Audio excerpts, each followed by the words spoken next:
अमल मैंने तेरी रजा के लिए करा था, तो इस पत्थर को हटा दें।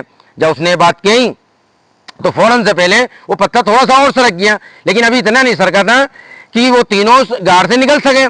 उसके बाद तीसरा आदमी अल्लाह की बारगाह में हाथ उठाकर दुआ करता है कि ये मेरे पाक परवरदिगार, मैं पैसे वाला था, एक मरतबा मेरे यहाँ मजदूर काम कर रहे थे और सब मजदूर पैसे ले गए, लेकिन एक मजदूर अपनी दिहाड़ी अपना पैसा छोड़कर मेरे पास चला गया, तो मैंने उस पैसे से कारोबार में उस पैसे को लगाया और उससे मैंने और ज़्यादा भेड़ बकरियां और भैंसें खरीदी, फिर उनका दूध बेचा, उससे मैं तरक्की करता चला गया। और जब तरक्की करते चला तो वो मेरे पास काफ़ी सारे जानवर इकट्ठे हो गए और मेरा कारोबार भी काफ़ी आगे बढ़ गया। एक दिन वो मजदूर मेरे पास आता है और मुझसे कहता है कि भाईजान, मेरी मजदूरी आपके पास रह गई थी, आप मेरे को पैसे दे दीजिए।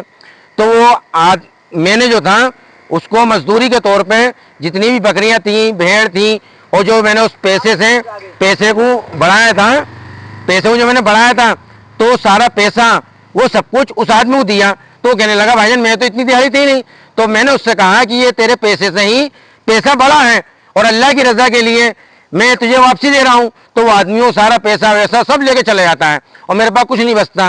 तो पाक परवरदिगार, अगर मैंने उस दिन तेरी रजा के लिए अपनी ईमानदारी की बदौलत उसको वो सब कुछ दे दिया, तो पाक परवरदिगार इस पत्थर को हटा दें। बहुत आदमी की, तीसरे आदमी की दुआ करनी थी और वो पत्थर वहां से हट जाता है और वो तीनों बाहर निकल के उनकी जान बच जाती है।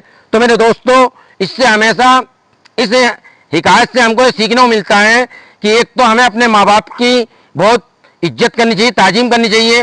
और कोई सी भी चीज़ हम घर के अंदर लेकर आते हैं, अक्सर क्या होता है, लोग अपनी बीवी बच्चों के लिए कोई चीज़ लाते हैं, माँ बाप को नहीं देते, जहाँ ले आके बीवी और बच्चों को देते हैं। तो सबसे पहले वो चीज़ कुछ भी लेके आया बाजार से तो अपने माँ बाप को खिलाएं। दूसरी बात, इंसान को जिना की नहुसत से बचना चाहिए। ये जिना ऐसी चीज़ है जो इंसान को तबाह और बर्बाद कर देता है। और तीसरी बात यह है, कारोबार हो या किसी से पैसे का लेन देन हो, उसमें ईमानदारी जरूर दिखाएं। अगर आप पैसा देने में लेट भी हो रहे हैं तो कोई बात नहीं, लेकिन उसका पैसा जरूर दें और अपनी ईमानदारी को बरकरार रखें। तो मेरे दोस्तों, हमेशा हमारी वीडियो से आपको कुछ ना कुछ सीखने को मिलता है, इसलिए कमेंट्स बॉक्स में बताएं कि आपको ये वीडियो कैसी लगी।